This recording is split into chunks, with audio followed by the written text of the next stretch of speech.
Good morning, everyone. Welcome to Unity and welcome everyone that's joining us on live stream.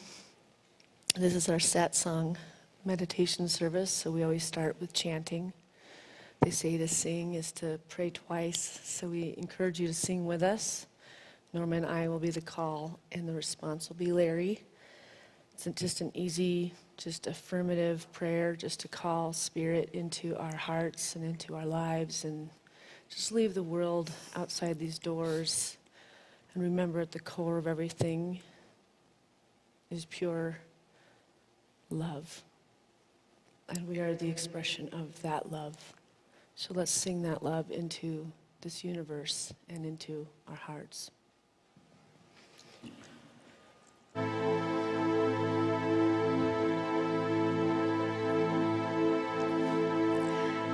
Open my heart, let holy love flow through me, center my soul, upon the path of peace, make of my life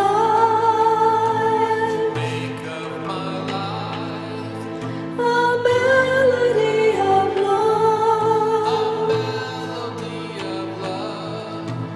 God is in all of life. We are all one.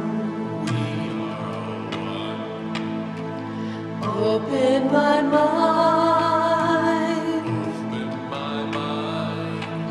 Let kindness flow through me,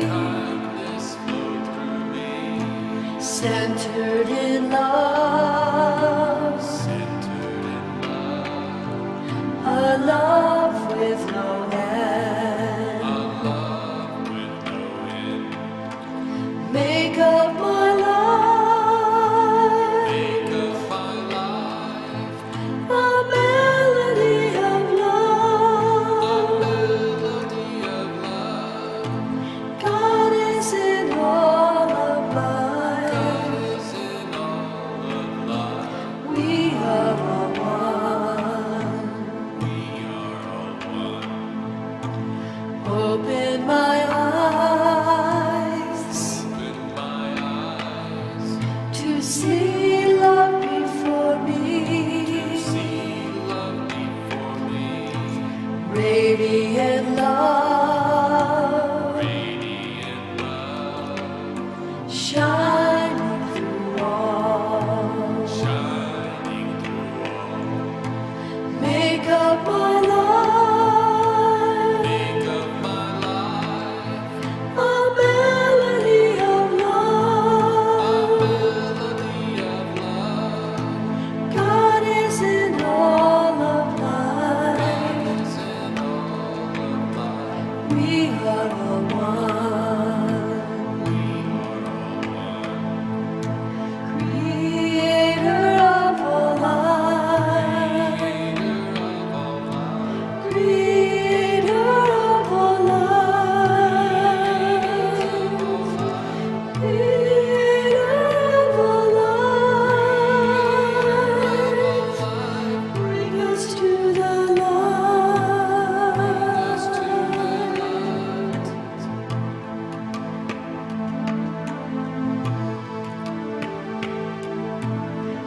Open my heart, let holy love flow through me, center my soul, upon the path of peace. Make of my life a melody of love. God is in all of life. We are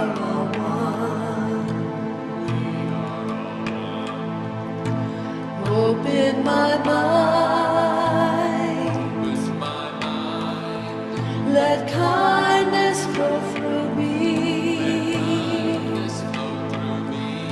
Centered in love. A love with no end. Make of my life a melody of love. God is in all of life. We are all one. Open my eyes to see love before me. Radiant love, shining through all. Make of my life a melody of love. God is in all of life. We are all one. Creator of all life.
Good morning, everyone.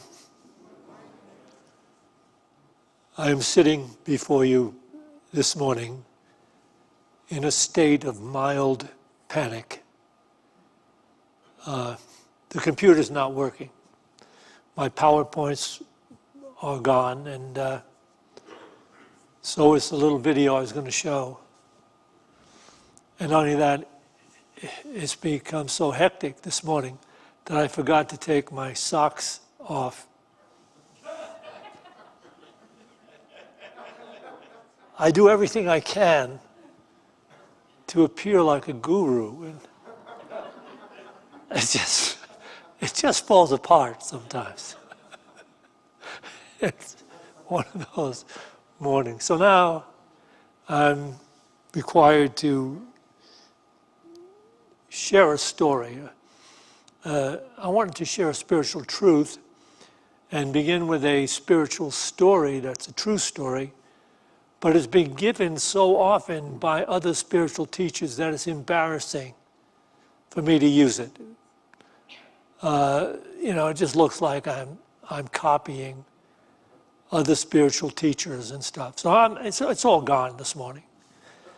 And what I did is I went to the Akashic Records just a few minutes ago, and because I can give the story in detail, which is something the other spiritual teachers don't do. They just give a thumbnail sketch. So I'm going to read it verbatim, the story that contains the spiritual truth I want to be sharing this morning. So I'll read it verbatim to you from the Akashic Record. In ancient India, when the culture believed in the caste system, a 16-year-old girl of the highest caste from a very noble family fell in love with a young man who was but a servant and of the lower caste. The two lovers kept their affair secret for a long time. But when the poor servant boy's birthday arrived, the noble girl of the highest caste in secret made a cake, and along with a vessel of her father's finest plum wine, celebrated her boyfriend's birthday in a secluded cave. Activities like this often have unwanted consequences, and the girl became pregnant. When she could hide it no longer, she confessed her pregnancy to her parents. Wanting to save her boyfriend from certain banishment from the village, she claimed the local sage guru who lived in the village was responsible. The father, beside himself with outrage, confronted the sage, who calmly stated his innocence. But the father struck him, saying, "I don't believe you." And the sage responded, "Then it is my fate for now." The father then stated to the sage, "Because you have used your reputation to seduce my daughter, you will raise the child when it is born, and everyone will know what a scoundrel you are." And the sage said, "Then it is my fate for now." So the sage raised the child, who the young mother secretly visited and nursed for 2 years. But her love for the child became so great, she finally told her father the truth and wanted the child back. The father went to the sage in anger, accusing him of lying about being the father, demanding the child to return to him. The sage said, "Then this is my fate for now," and gave the child back. Spiritual stories like this make the point of a higher level of consciousness that exists, but for most people as potential. It requires a devotion to spiritual practice to enter this state, which I am going to be discussing here on out for this talk. This enlightened state of consciousness hears no evil. Speaks no evil. Sees no evil. Responds to no evil. And such a state of consciousness like this requires faith. There is no journey to this state of awareness, this sublime state of awareness, without faith. So I will share this first PowerPoint, which will not be on the screen. Look at that, I had to cut it up in pieces. I had to cut up A Course in Miracles. This is such a sad state of affairs. This doesn't happen to Deepak Chopra. Okay, this is The Course in Miracles, page 432. The goal of truth requires faith. Faith is implicit in the acceptance of the Holy Spirit's purpose. And this faith is all-inclusive. Where the goal of truth is set, there faith must be. The Holy Spirit sees the situation as a whole. The goal establishes the fact that everyone involved in it will play his part in its accomplishment. This is inevitable. No one will fail in anything. This seems to ask for faith beyond you and beyond what you can give. Yet this is so only from the viewpoint of the ego. For the ego believes in solving conflict through fragmentation and does not perceive the situation as a whole. Therefore, it seeks to split off segments of the situation and deal with them separately, for it has faith in separation and not in wholeness. The essential truth of these passages is wholeness. It is by faith we enter a state of recognizing the at-one-ment. That is, that everyone, everything, every condition is all one, operating from the one mind of which we are all a part, not operating anymore from the illusionary separate definition of self, which perceives only fragmentation in what is really whole, really just one ongoing intelligence expressing. This is the level of awareness that is referred to as enlightened.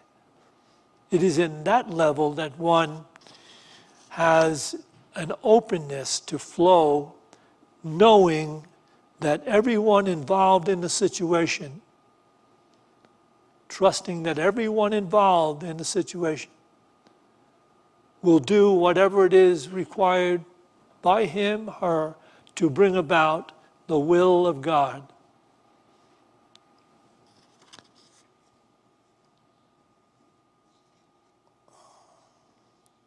Such an awareness needs to be learned through spiritual practice. Faith in the truth that all are one. It's all one. That's what you're doing here, whether you know it or not.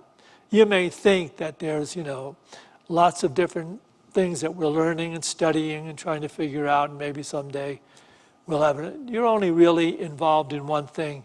If you're exposing yourself to what takes place here at Unity, you're exposing yourself to a faith that transcends. It literally creates a transcendental state of awareness. And so you live above the thinking of the world. You're still in the world, but you are no longer operating from the fragmented thinking of the world.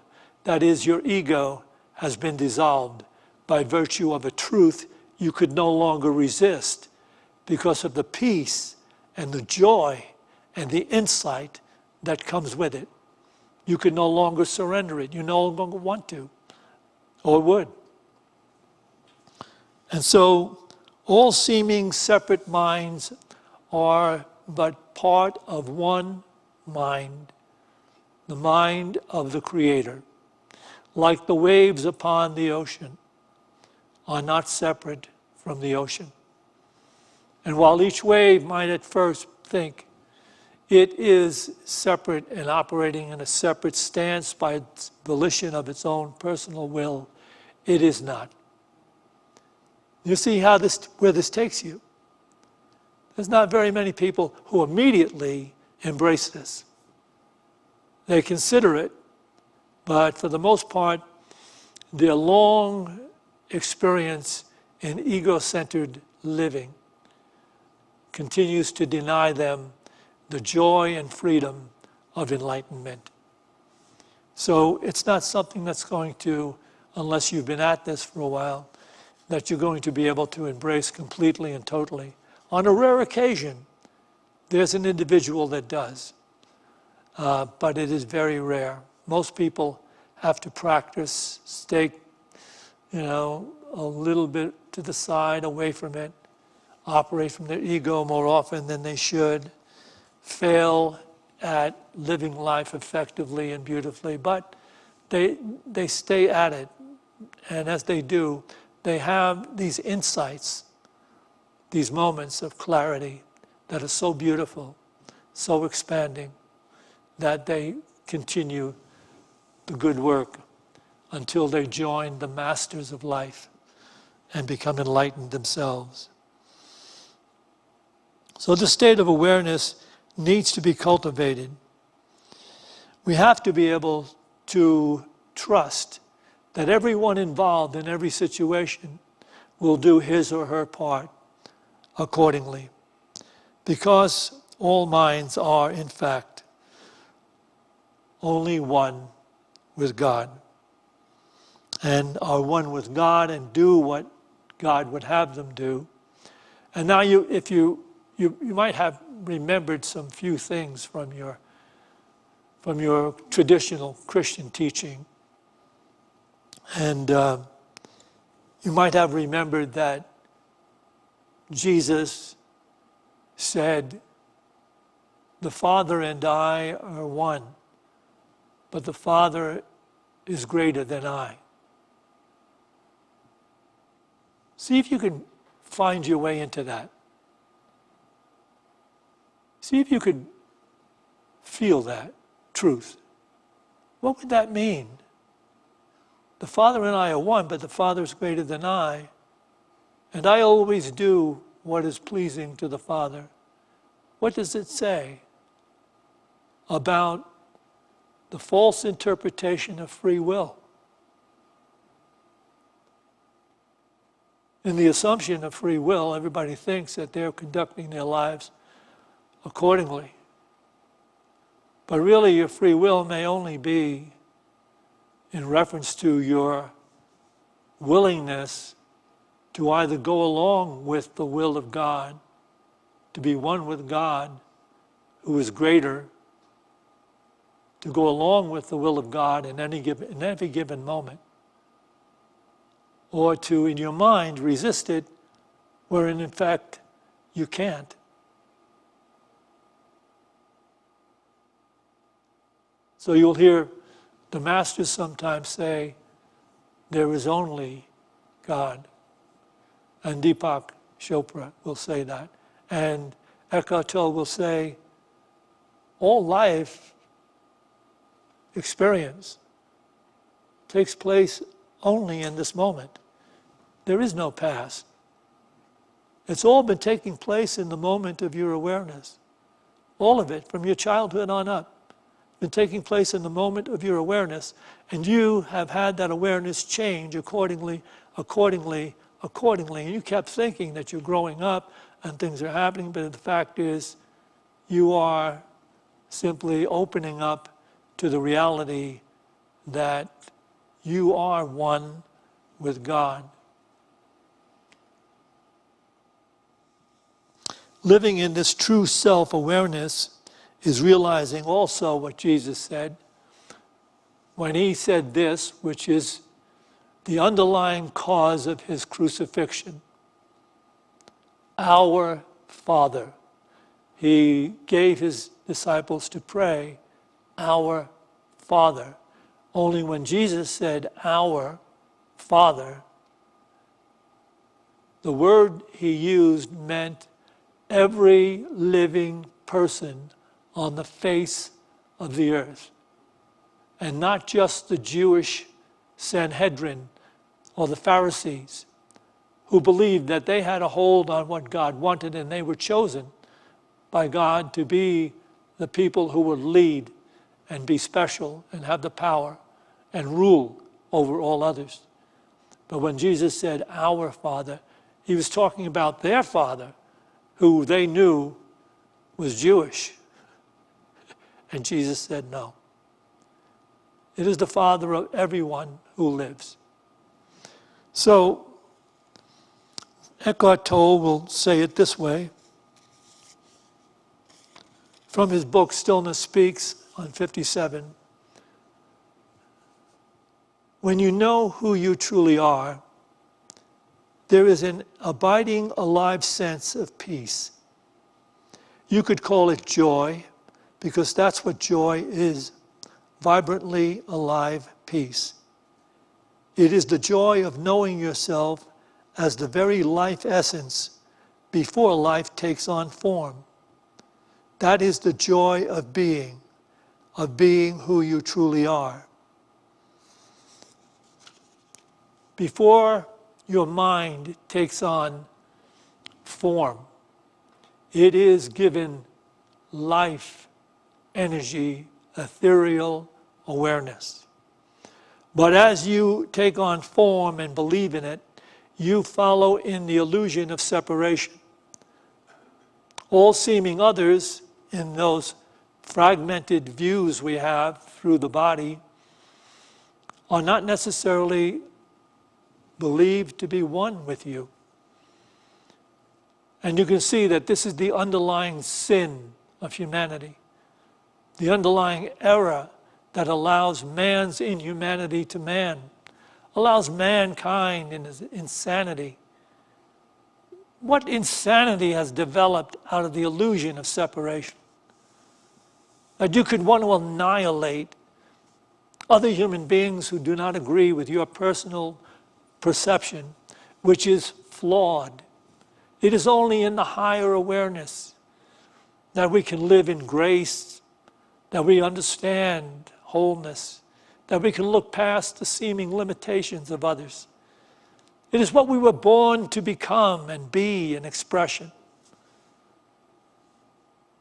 But as Eckhart Tolle also says, the ego-centered awareness of life is insane and will lead to a vast, impossible insanity that will lead to conflicts we will not be able to bear until we decide to transcend in our own way the illusion of separation.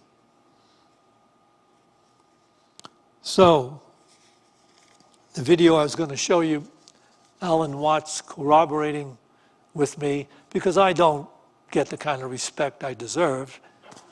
I've got to use, people like Alan Watts and Eckhart Tolle and, Deepak Chopra. I mean, basically, these people know nothing about me. Except that I have a feeling they're secretly getting my CDs. So they write and become famous, and I remain here. I can't even get the computers to do my bidding. This is sad. You should be praying for me.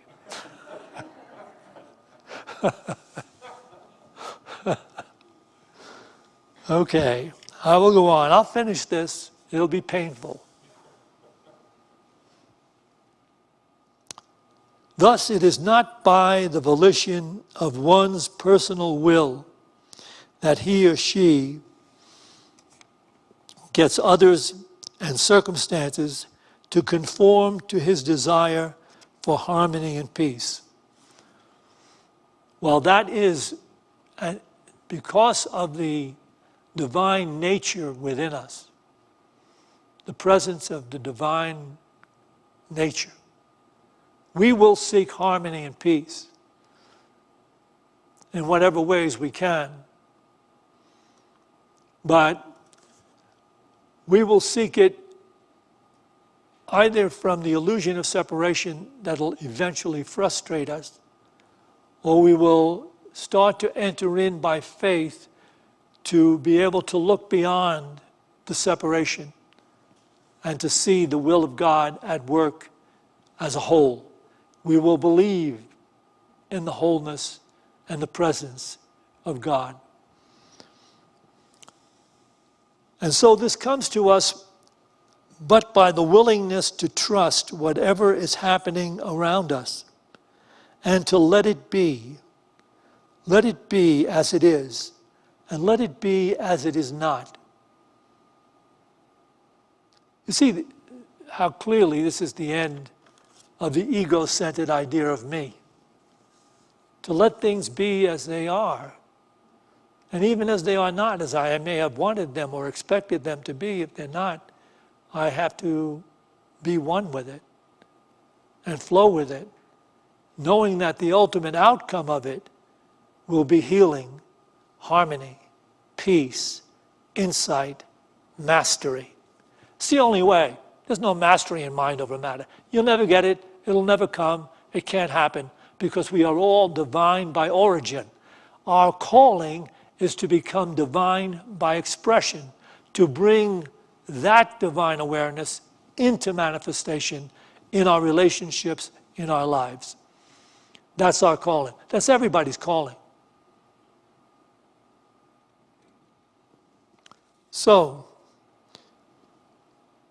while in this flowing state of peace, if there is something for you to do, you will be given to do it. So you see, the will does not separate you out from your acceptance of what is. Eckhart Tolle bringing us face to face with the moment in which we only live.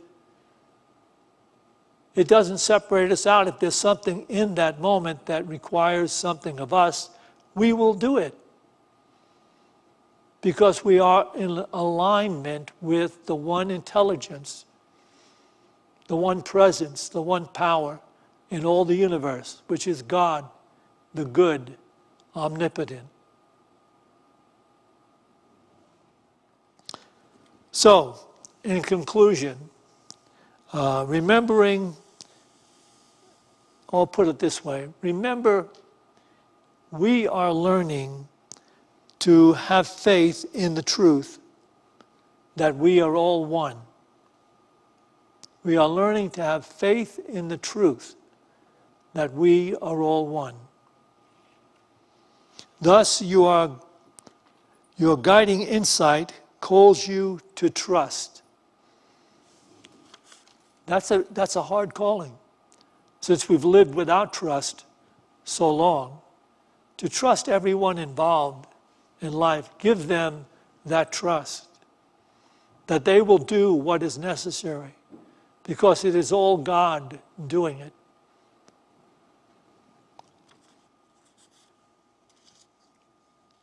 And I'll give this final. This is A Course in Miracles reduced to a single paragraph. This is all anyone would ever need to know to recognize the all-freeing truth. Miracles seem unnatural to the ego because it does not understand how separate minds can influence each other, nor could they do so. But minds cannot be separate. This other self, and it's done with a capital S now, this other self is perfectly aware of this, and thus it recognizes that miracles do not affect another's mind, only its own. There is no other. You do not realize the whole extent to which the idea of separation has interfered with reason. Reason lies in this other self, capital S, which you have cut off from your awareness. Very quickly now, once again, miracles seem unnatural to the ego because it does not understand how separate minds can influence each other, nor could they do so, but minds cannot be separate. This other self is perfectly aware of this, and thus it recognizes that miracles do not affect another's mind, only its own. There is no other. You do not realize the whole extent to which the idea of separation has interfered with reason. Reason lies in this other self, capital S, which you have cut off from your awareness. So we're going to practice this other self-awareness, this presence. And we'll do so by listening to these beautiful Tibetan bowls, letting the sound just take us away. Then we get to that period of silence, which is about, less than 10 minutes long. You may want to use this idea. In that silence, you can use this mantra. Having no imagined separate self, with no imagined needs, only love is given, only love received. Having no imagined separate self, with no imagined needs, only love is given, only love received.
As we go forth from this meditation to those places we occupy in time and space,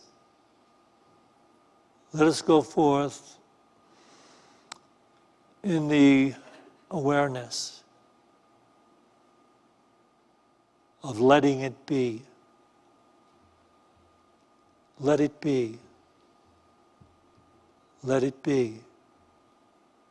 Let it all be. Flow. Bless. Share peace. Let it all be. Flow, share, bless. And so it is.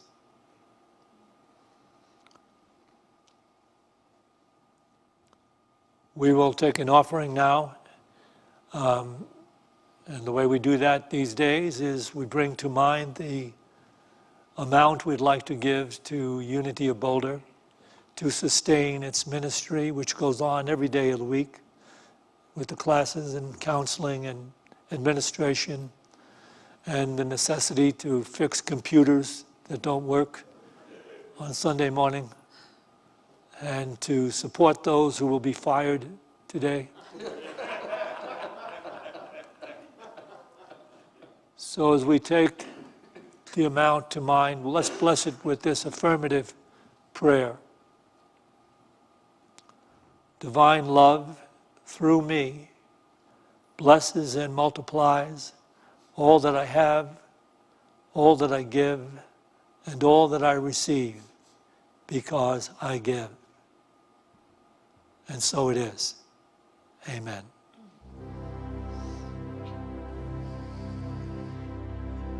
Weave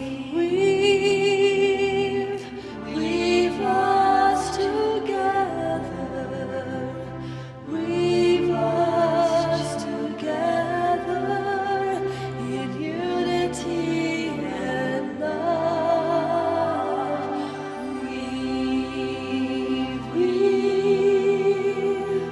Weave us together. Weave us together, together in love.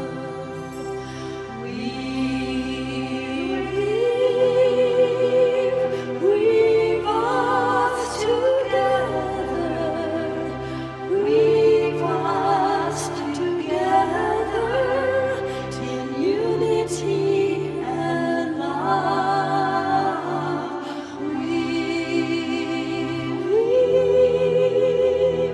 Weave us together. Weave us together, together in love.